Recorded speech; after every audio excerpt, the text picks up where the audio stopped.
Good evening students. आज जो topic हम लोग डिस्कस करने जा रहे हैं वो लेक्चर नंबर 11 में आएगा, जिसका नाम है Legender homogeneous linear differential equation.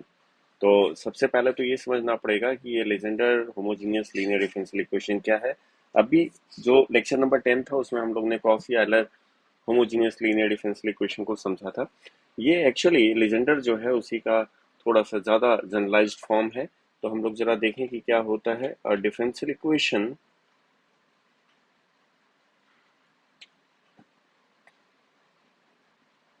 Of the form,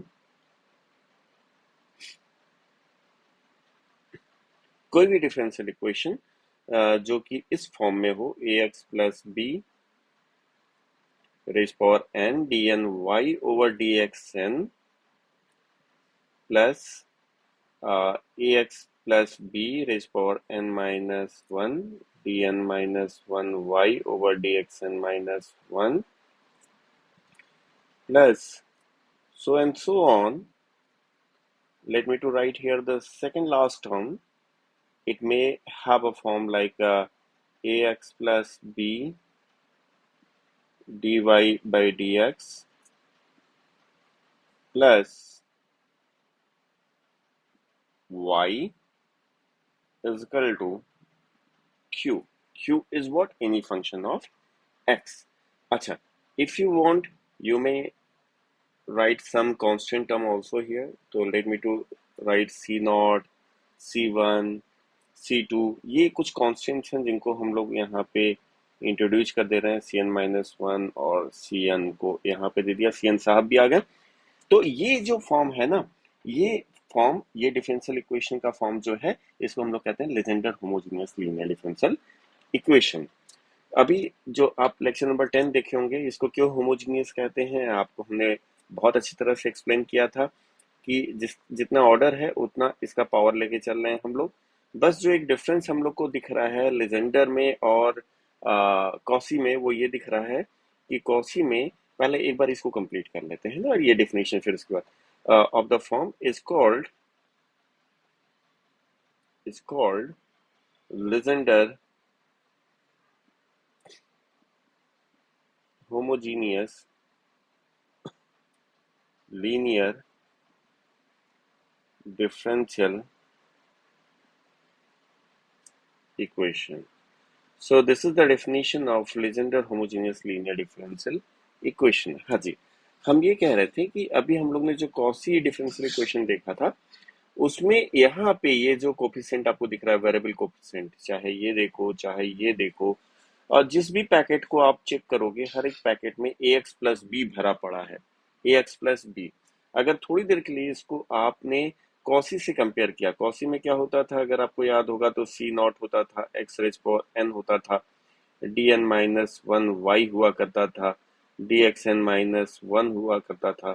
ये एन माइनस वन नहीं होगा, चूंकि ये पहला टर्म है तो हम लोग यहाँ पे कर सकते हैं इसको एन, एन ही होगा, ठीक है जी। और फिर उसके बाद आपका सेकेंड टर्म जो होता था वो होता था c one x power n minus one d n minus one y d x n minus one, आपको याद होगा ये सारे term, plus so and so on, ऐसे चलता था। आप रिकॉल कर रहे हैं यहाँ पे, हम कहेंगे आप लेक्चर नंबर 10 एक बार जाके देखोगे तो आपको समझ में आएगा। तो वहां पे जो पैकेट्स होते थे, वहां पे एक्स होता था, पैकेट के अंदर क्या होता था, एक्स हुआ करता था वेरिएबल। और लेजेंडर में क्या है, लेजेंडर में यहाँ पे आपने देखा ए एक्स प्लस बी होता है, ए एक्स प्लस बी होता है। तो कभी कभी ये क्वेश्चन भी पूछता है कि लेजेंडर में कौन से चेंजेस आप लाओगे कि वो आपका quasi Euler's homogeneous linear differential equation की तरह हो जाएगा। तो इसका आंसर बहुत आसान है। कौन से चेंजेस लाओगे, ए इजकल टू अगर वन रख दो, देखो यहाँ पे ए की जगह वन रख दिया अगर किसी ने, और बी की जगह जीरो रख दिया, और बी की जगह जीरो रख दिया, तो ये जो Legender homogeneous linear differential equation है ना, उसका नाम बदल के क्या हो जाएगा, उसका नाम हो जाएगा Cauchy Euler homogeneous linear differential equation. तो this is the basic difference between Legendre and Cauchy homogeneous linear differential equation, otherwise कुछ है नहीं। इनफैक्ट दोनों के सॉल्व करने के प्रोसेस भी जो होते हैं वो लगभग एक ही तरह के होते हैं। तो हम लोग जरा देखा जाए कि कॉसी को तो समझ के आए थे, ये लेजेंडर साहब जो हैं ये कौन सा गुल खिलाते हैं। C naught, c one, c n ये सब जो है ये सब कांस्टेंट के तौर पे ही ट्रीट किए जाएंगे। अब इसके आगे हम लोग चलते हैं और देखते हैं कि कैसे हम इसको आगे सॉल्व कर सकते हैं। ठीक है जी। तो जैसे हम लोग जब कॉसी करते थे तो x की जगह पे, अगर आपको याद होगा, x की जगह पे हम लोग रख देते थे e पावर z रख दिया करते थे।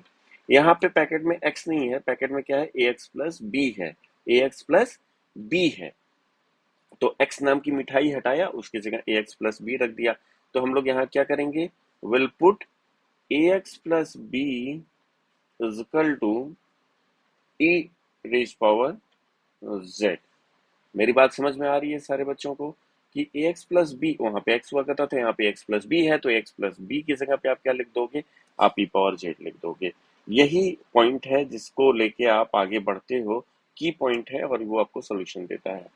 तो जब ये करोगे तो लॉगरिथम की डेफिनेशन से z की वैल्यू जो हो जाएगी वो हो जाएगी log ax प्लस बी हो जाएगी। ठीक है जी। अब ये जब वैल्यू आ जाएगी तो आपके लिए एक अच्छी चीज ये है कि यहाँ से अगर हमने आपसे कह दिया कि भाई dz बाई डी एक्स क्या होगा, तो dz बाई डी एक्स आप बता सकते हो, ये कुछ नहीं होगा, ये 1/ax प्लस बी होगा डिफ्रेंशिएट करने पे, और फर्दर डिफ्रेंशिएट करोगे x को तो एक a हो जाएगा। तो ये इसके डिफ्रेंशिएशन के पार्ट में एक रहेगा जब हम लोग आगे इसको फर्दर सॉल्व करने जाएंगे। तो अब इसके बाद बारी आती है कि अगर हमसे कोई पूछ दे कि भाई dy बाई डी एक्स में सारा क्वेश्चन का हर एक टर्म होगा, देखो y dependent variable and x independent variable, correct, but what happen here, we we are just trying to change the independent variable x to z। तो हम लोग कर क्या रहे हैं, y और x में रिलेशन तो क्वेश्चन में दिया था, लेकिन फॉर्चुनेटली और अनफॉर्चुनेटली हम लोग ये x की जगह पे z को यहाँ पे लाने की कोशिश कर रहे हैं। तो जब x की जगह z को लाने की कोशिश करोगे ना, तो z को भी हम लोग ऐसे इंट्रोड्यूस कर सकते हैं, क्यों, क्योंकि हमें डेरिवेटिव्स भी z के टर्म में चाहेगा। तो जब ऐसा करोगे आप, तो ये क्या हो जाएगा, ये dy बाई डी जेड जो होगा उसमें तो कोई चेंज नहीं होगा, क्योंकि y और z में डायरेक्ट कोई रिलेशन देखो अभी तक ऊपर यहाँ कहीं पे था नहीं। लेकिन जब आप dz बाई डी एक्स की बात करोगे तो यहाँ पे dz बाई डी एक्स निकाल रखा है, ये क्या हो जाएगा, 1/ax प्लस बी, और यहाँ पे a हो जाएगा। ये देखिए आपके लिए यहाँ पे हम लोग निकाल के रखे हुए हैं, तो ये हो जाएगा। So this is the value of dz over dx। मेरी बात समझ में आ रही है सारे बच्चों को। अब हम लिख सकते हैं it implies that dy by d x जो हम लोग का हो जाएगा वो हो गया, अगर आप इसको थोड़ा सा चेंज करोगे तो ये और क्लियरली आपको दिखेगा यहाँ पे, late me to multiply ax plus b by bringing it on the left hand side. तो लेफ्ट हैंड साइड में लाओगे तो ये क्या हो जाएगा, ये हो जाएगा ax plus b, left hand side में आ गया। राइट हैंड साइड में now will left only with a dy by dz। बहुत ध्यान से समझना है, यहाँ पे डिपेंडेंट वेरिएबल तो यहाँ भी y है और यहाँ भी y है, लेकिन इम्पोर्टेंट क्या है, इम्पोर्टेंट है कि हम लोग ये जो पार्ट देख रहे हैं, और ये पार्ट कहाँ दिख रहा है, ये पार्ट अगर आप देखोगे तो आपको यहाँ पे दिख रहा है फर्स्ट ऑर्डर में। इस तरह से second order, nth order, n minus oneth order, ये सब जगह आपको मिलेगा। कोफिशिएंट मिल रहा है वेरिएबल के टर्म में, और वेरिएबल कैसा है, x प्लस बी के फॉर्म में, और साथ में डिफरेंशियल कोफिशिएंट दिख रहा है, कहीं पे डी बाई डी एक्स दिख रहा है, कहीं D two by d x square दिख रहा है ऐसा। और ये कहाँ चेंज होके आ गया, डी बाई डी जेड में आ गया विद कांस्टेंट कोफिशिएंट। तो देखो मेन ऑब्जेक्टिव ये था, वेरिएबल कोफिशिएंट से हम लोग कहाँ आ गए, कांस्टेंट कोफिशिएंट में आ गए। तो आपको हम बार बार कहते हैं ये जरूर मेंशन करना बच्चा कि डी जो है ना यहाँ पे, अगर आप इसको लिखते हो is equal to a D y, लिख सकते हैं a D y D z को डी वाई डी लिख दिया, और वाई फंक्शन है तो डी यहाँ पे D stands for what, D y D z है। सॉरी। जब ये लिख दिया आपने ना, तो मेरे को अब क्या मिल रहा है, हम ऐसे लिख सकते हैं कि a x plus b d y by d x जब भी दिया रहेगा हमें, तो it can be change and can be re expressed as a D y. Okay, what is d, d stands for d over dz, correct, remember, now independent variable is what, z, not x, correct। ये ध्यान रखना जब आप numerical problem लगाओगे। Similarly,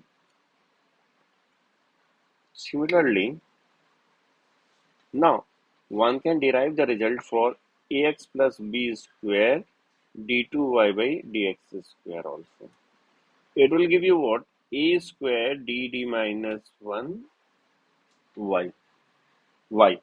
So, and the next one can write ax plus b, formula for ax plus b dqy over dx q, और ये क्या हो जाएगा आप गेस कर सकते हो आराम से, एक ही हो जाएगा D D minus one D minus two y. जितनी बार डिफरेंशिएट करोगे उतनी दफा जो x का कोफिशिएंट है a वो निकल के बाहर आएगा। अगर आपने 3 बारी किया तो 3 a क्यू आ रहा है बाहर, ऐसे करके। तो ये आपकी रिक्वायरमेंट के अनुसार हम लोग ये वैल्यू रख के वहां पे सॉल्व कर लेंगे। मेरी बात समझ में आ रही है? अब एक एग्जाम्पल ले लेते हैं, मेरे ख्याल से एग्जाम्पल से थोड़ी सी और चीजें क्लियर होगी। तो let me take one very simple example that will clear our that your all the doubts. तो एग्जाम्पल ये है कि आपसे पूछा जा रहा है कि आप सॉल्व कीजिए 3x+2 whole square, okay, and this is what d2y over dx square plus 3x+2 dy by dx plus y log 3x+2। इसे सॉल्व करने को कहा गया है, ठीक है जी। अब हम लोग यहाँ पे क्या करेंगे, इसके सॉल्यूशन में अगर जाएंगे तो सॉल्यूशन का पहला पार्ट तो ये होगा कि ये है कहाँ से। आप देखोगे कि भाई पैकेट में 3x+2 हर जगह दिख रहा है मेरे को। यहाँ पे एक बार भी डिफरेंशिएट किया नहीं तो पावर 0 है, तो 3x+2 का पावर 0 करोगे तो 1 हो जाएगा। राइट हैंड साइड में क्या है उससे मतलब नहीं है हमारा, जितना ऑर्डर है उतना पावर है। तो कुल मिला के जितना ऑर्डर है 1 पावर 1 है। तो हम लोग का ये क्या है, Legendre homogeneous linear differential equation है। लेजेंडर होमोजेनियस इक्वेशन हम लोग करते क्या है, we like to put 3x+2 equal to e power z. ये बिल्कुल आपको अब याद होना चाहिए। जेड इजिकल टू फटाक से लिख लो log 3x+2। रिजल्ट अब बिल्कुल आपके दिमाग में होना चाहिए। अब आपकी रिक्वायरमेंट क्या है, तो हम लिखेंगे if you put all this value and we solve further तो इट विल गिव यू, हमारी रिक्वायरमेंट है फर्स्ट ऑर्डर। तो फर्स्ट ऑर्डर क्या है, 3x+2 dy बाई dx। ये किसके बराबर हो जाएगा, व्हाट इज a इज 3, तो let me to write 3 dy। Don't forget to mention here d is what d stands for d over dz। d stands for d over dz। आपकी दूसरी requirement क्या है, आपका सेकंड पावर और second order भी है, तो हम लोग लिख लें and we also need to have 3x+2 whole square d2y over dx square. इसकी भी जरूरत है, तो इसकी वैल्यू क्या हो जाएगी, इसकी वैल्यू हो जाएगी 3 स्क्वायर dd माइनस 1 y। और आपकी जरूरत है और कोई नहीं जरूरत है। अब इन सारे वैल्यू को ना, ये जो इतनी वैल्यू आपने ढूंढ के रखी है इसको कहाँ लेके जाओगे, इसको लेके जाओगे इस डिफरेंशियल इक्वेशन में। तो हम लोग रखना शुरू करते हैं जल्दी से और देखते हैं क्या हो जाता है। तो if you put all this value तो ये हो जाएगा क्या, 9d d-1 और plus 3d+1y is equal to log. अब देखो 3x+2 इधर राइट हैंड साइड में भी है दिए हुए डिफरेंशियल इक्वेशन में, तो उसकी वैल्यू क्या हो जाएगी, 3x+2 लॉग 3x+2 की वैल्यू क्या है, z है। तो अगर आप रख दोगे इसकी वैल्यू सीधे z या e पावर z भी रखोगे तो वही आएगा आपके पास। तो हम लोग सीधे लिख दें कि इसकी वैल्यू है क्या, इसकी वैल्यू है log 3x+2 की वैल्यू z है। तो ये हो गया। इसको जब आप फर्दर सॉल्व करोगे तो 9d square minus 9d plus 3d that will give you minus 6d plus 1y equal to z। ये मेरा लीनियर डिफरेंशियल इक्वेशन आ गया with constant coefficient.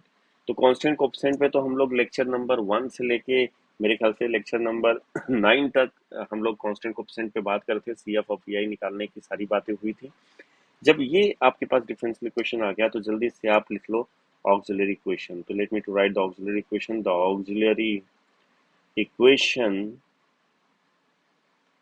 Is 9m square minus 6m plus 1 is equal to 0, and if you solve then you will get the value of m। Sridharacharya rule लगा दो यहाँ पे, minus b plus minus root over b square minus 4ac upon 2a। तो ये आ जा रहा है 1/3 1/3। एक बार आपके पास जब ये रूट्स आ गए ना, रूट्स कैसे हैं, इक्वल हैं, ये रूट्स कैसे हैं, रूट्स आपके रियल हैं और इक्वल हैं, रियल हैं और इक्वल हैं। तो जब रूट्स आपके जो होते हैं रियल और इक्वल होते हैं तो हम लोग क्या करते हैं, रियल और इक्वल रूट के लिए जो सी एफ होता है वो होता है C1 + C2। और इंडिपेंडेंट वेरिएबल क्या है, इंडिपेंडेंट वेरिएबल जेड है, आपने कहीं लिख रखा है इंडिपेंडेंट वेरिएबल क्या है, जेड है। तो जेड e⁻1/3 ये होता है, आपको याद है बिल्कुल। तो इसको हम लोग फर्दर लिख सकते हैं। मेरा क्वेश्चन तो जो था वो किस में था, मेरा क्वेश्चन जो था स्टूडेंट्स वो था y और x में। तो अब बारी आ गई कि z को अलविदा कहा जाए, क्योंकि z ने केवल वेरिएबल से कांस्टेंट तक लाने के सफर में हमारा साथ दिया था C2। और z की वैल्यू आपने क्या एज्यूम की है, z की वैल्यू आपने कहीं लिख रखी है log 3x + 2। तो let me to write log 3x + 2। E raise power अगर आप लिखते हो ई रेज पावर इतना, ये किसकी वैल्यू है, e⁻z/3 को आप चाहो तो आप लिख सकते हो e⁻z and whole raise power something like this. e⁻z आपने क्या माना था, वापस आके देखो e⁻z था 3x + 2। तो मेरे पास अब क्या आ गया, मेरे पास आ गया ये 3x + 2 e⁻z की वैल्यू और रेज पावर 1/3। तो ये मेरा सी एफ की वैल्यू होगी, क्योंकि मेरे को सब चीज हम एक्सपेक्ट कर रहे हैं कि वाई और एक्स में मिले, तो एक्स के टर्म में आ गया, ठीक है जी। अब बारी आती है पी आई की। पी आई का एक ही फार्मूला है, और पी आई आएगा कहाँ से, जहाँ पे आप इसको linear differential equation with constant coefficient में चेंज किए थे। तो यहाँ पे हम लोग आ जाते हैं। पी आई का फार्मूला क्या बनता है, पी आई का फार्मूला एक ही बनता है 1/FD एंड देन क्यू। और क्यू हमारा है क्या, क्यू राइट हैंड साइड में जो फंक्शन होगा वो क्यू होगा, क्यू है जेड। तो जेड कर दिया, ये पॉलिनोमियल हो गया। अगर आपको याद होगा केस नंबर 3 हम लोग पीआई की जब बात कर रहे थे लेक्चर नंबर 4 में, तो वहां पे आपको जेड को लेके हम लोग ने सॉल्व किया हुआ था। और इसका रूल क्या कहता है, इसका रूल कहता है कि आप सबसे छोटे जो टर्म है in terms of the degree of D, D के छोटे वाले जो डिग्री के टर्म है उसको कॉमन ले लो, सच दैट कि ये 1 + 5d या 1 - 5d⁻⁻1 में चेंज हो जाए। तो हम लोग इसको अगर करेंगे तो 1 ऑलरेडी है यहाँ पे, तो कॉमन लेने की कोई जरूरत नहीं है, इसको सीधे ऊपर लेते चलें। 1 + 9d² - 6d कर दें, इसको ब्रैकेट में रेज पावर -1, और बाहर ये जेड साहब इंतजार कर रहे हैं जो कि पॉलिनोमियल के फॉर्म में है। तो जब आप ऐसा करोगे तो आप सबको पता है 1 + x⁻⁻1 बाइनोमियल एक्सपेंशन से लेक्चर नंबर 4 में हमने इसको मेंशन भी किया कर रखा है, एक्सप्लेन भी किया है। इसका एक्सपेंशन होता है 1 - x + x² - x³ ऐसा होता है। तो यहाँ पे x की जगह पे क्या है, x की जगह पे ये बड़ी सी क्वांटिटी है 1 + x⁻⁻1। तो इसको थोड़ी देर के लिए आप x मानिए, तो ये क्या हो जाएगा 1 - x plus square of this and so on, और बाहर जेड साहब अभी इंतजार कर रहे हैं। तो पावर में जो -1 था वो हट गया। अब हमें देखना है जेड का पावर कितना है, जेड का पावर 1 दिख रहा है हम लोगों को यहाँ पे। तो जब अगर जेड का पावर 1 है तो मेरे को डी से ही काम चल जाएगा, d² dq की जरूरत ही नहीं है। तो if you open the bracket तो यहाँ पे क्या हो जाएगा 1 × Z, that will give you Z minus 9d²। अगर जेड पे दो बारी डिफ्रेंशिएट करोगे जेड को तो वो 0 हो जाएगा, और ये माइनस और ये माइनस जो होगा वो प्लस हो जाएगा, तो इसको प्लस साइन कर दें हम लोग। और 6 टाइम डिफ्रेंशिएशन ऑफ जेड, अगर जेड को डिफ्रेंशिएट करोगे तो वो 1 हो जाएगा। तो अल्टीमेटली हम लोग को जो मिल रहा है जेड +6 मिल रहा है। जेड हमारा था नहीं क्वेश्चन में, क्वेश्चन तो एक्स था। तो जेड हम लोग ने क्या माना था, जेड इजकल टू हमारा था हमारे जंक्शन के अनुसार जेड की वैल्यू जो थी वो थी log 3x + 2 थी। तो log 3x + 2 लिख दें यहाँ पे, log 3x + 2 + 6। ये मेरा पी आई हो गया। बट मेरा जो कंप्लीट सोल्यूशन होता है हमेशा की तरह हम लोग लिखते हैं सी एफ + पी आई।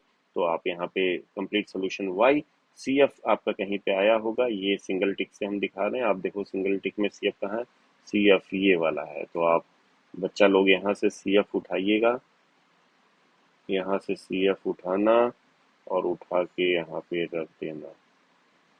तो ये आपका सी एफ हो जाएगा यहाँ पे, ठीक है। और पी आई कहाँ से आएगा, पी आई डबल टिक कर देते हैं। पी आई आपको उठाना है जहाँ पे आपने पी आई निकाला होगा, यहाँ पे निकाला है, यहाँ से यहाँ पे रख दो, डबल टिक कीजिएगा। तो इससे क्या होगा, इससे आपको C F plus P I दोनों जो होगा वो एक वैल्यू आ जाएगी। तो हम लोग क्या कर रहे हैं यहाँ पे, C F plus P I फिर से एक बार ले लेते हैं। हाँ, थोड़ा सा जब ग्राफिक्स इफेक्ट आते हैं तो मजा आता है, लेकिन ये शायद आ नहीं पा रहा है।